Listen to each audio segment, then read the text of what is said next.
नमस्कार. मागं म्हटल्याप्रमाणे नव्या चित्रफितीसह आम्ही पुन्हा हजर आहोत.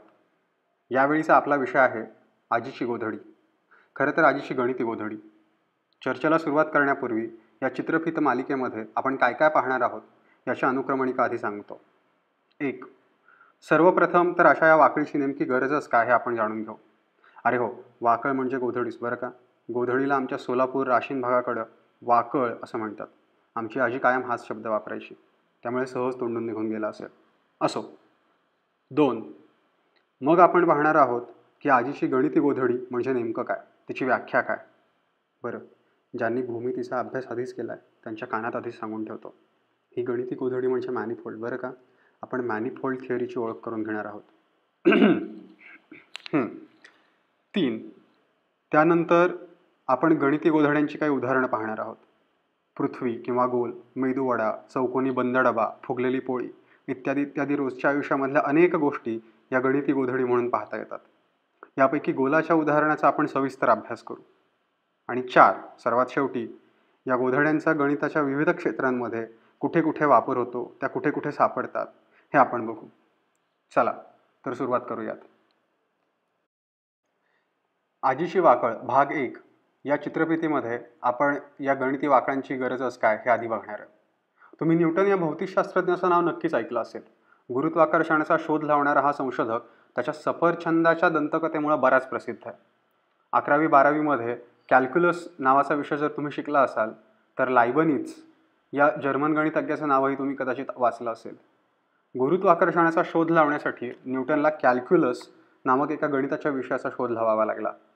हाच शोध त्याच सुमारास साधारणपणं पण स्वतंत्रपणं लायबनिझने लावला होता.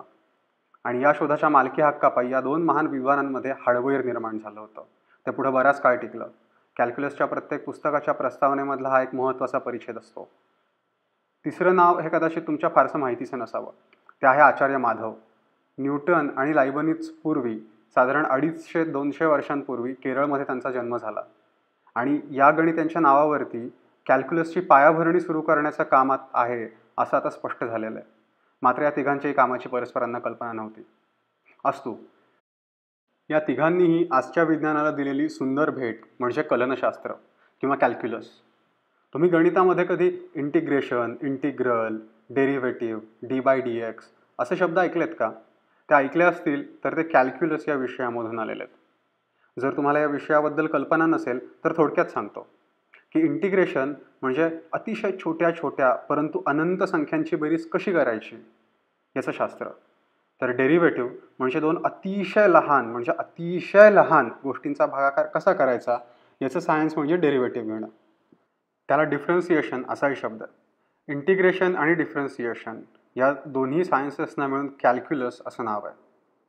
बरं, हे किती महत्त्वाचं असेल आजच्या विषयांमध्ये तर गणितामध्ये केवळ बेरजावाजाबाक्याच होतात हे विधान जितकं चुकीचं आहे तितकंच बरोबर विधान गणितामध्ये केवळ इंटिग्रेशन आणि डिफरन्सिएशनच करतात हे आहे.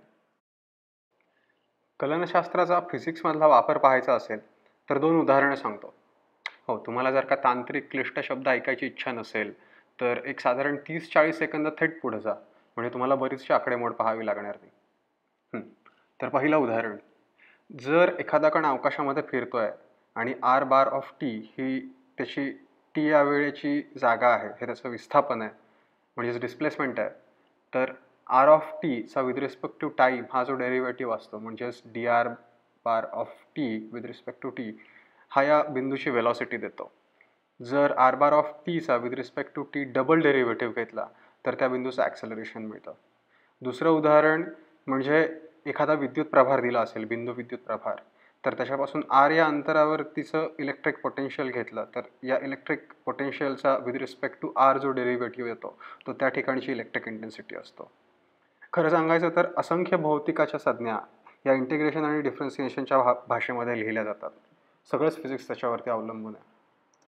खरं तर 11वी-12वीमधील कॅल्क्युलस ही सुद्धा एक अतिशय प्रगत थिअरी आहे, पण रोजच्या आयुष्यातल्या काही अतिशय साध्या प्रश्नांमध्ये ती पुरेशी पडत नाही. माशी शिंकते कुठे?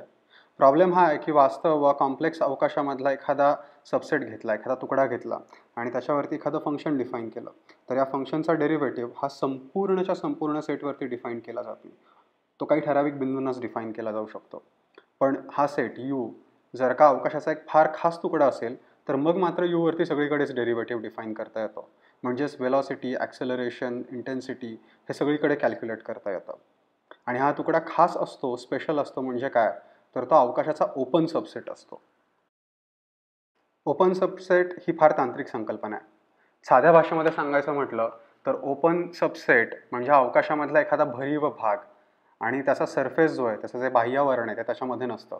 उदाहरणार्थ अतिशय नाजूकपणं केवळ साल सोडून काढून ठेवलेलं सफरचंद, की ज्याचा गाभा आहे पण त्याचा बाह्यावरण मात्र त्याच्यामध्ये नाही आहे. डेरिव्हेटिव्ह केवळ ओपन सेट्सवरतीच डिफाईन करता येतो. हा इतका मोठा प्रश्न आहे? खरंच तो फार मोठा प्रश्न आहे. एक अतिशय साधं उदाहरण बघू, की समजा पृथ्वीवरती एखादा माणूस उभा आहे आणि तो अतिशय वेगानं धावतोय, बुलेट ट्रेनच्या वेगानं. या माणसाची वेलॉसिटी आपल्याला काढायची. समजा हा माणूस फक्त सरळ रेषेत धावतोय, तर ही वेलॉसिटी कशी काढायची? याचं मॅथमॅटिकल मॉडेल म्हणजे एक गोल येईल, त्या गोलावरती एक बिंदू येईल आणि तो बिंदू सरळ धावतोय म्हणजे एका वर्तुळावरती धावतोय असं दिसेल. आता याची वेलॉसिटी काढायची म्हणजे खरं तर त्याचं या वर्तुळावरतीचं डिफरन्सिएशन करावं लागेल. आणि इथेच सगळ्यात मोठी गोम आहे. अल्जेब्राइक टोपोलॉजी नावाचा विषय सांगतो की वर्तुळ किंवा गोल कुठल्याच अवकाशामध्ये ओपन सबसेट नाही आहेत. पण मग या माणसाची वेलॉसिटी मोजायची असेल तर डिफरन्सिएशन करायचं कसं? ओपन सबसेट तर कुठेच नाही आहे. हे अतिशय साधं नॉन टेक्निकल मॉडेल असलं तरी पण इथे काम कसं करायचं हा फार मोठा प्रश्न आहे. साधं कॅल्क्युलस वापरून हा प्रश्न खरं तर सोडवता येतो. पण जर का वर्तुळाऐवजी इतर कुठला विचित्र आकार असेल तर काय करायचं हा खरंच फार मोठा प्रश्न आहे. आणि या प्रश्नाचं उत्तर सर्वसामान्य कॅल्क्युलस देऊ शकत नाही. निसर्ग सांगतो थोडंसं पुढं जा कॅल्क्युलसपेक्षाही. आणि मग आपली भेट होते ती म्हणजे मॅनिफोल्ड्सची. तर ही झाली मॅनिफोल्ड्स का शिकावेत, त्यांचा जन्म का झाला असावा यासाठीची प्रस्तावना. भाग 2 मध्ये मॅनिफोल्ड म्हणजे नक्की काय असतं, या गणिती गोधड्यांची व्याख्या काय हे आपण बघूयात. आणि हा भाग तुम्हाला कसा वाटला हे जरूर खाली कमेंट बॉक्समध्ये लिहून कळवा. तुम्हाला काही प्रश्न पडले असतील, तुमच्या काही प्रतिक्रिया असतील, पॉझिटिव्ह निगेटिव्ह दोन्ही पण खाली लिहा. आणि हो, व्हिडिओ बंद करण्यापूर्वी लाईक करायला आणि या चॅनलला सबस्क्राईब करायला मात्र विसरू नका. चला भेटूयात लवकरच. तुमचाच रोहित.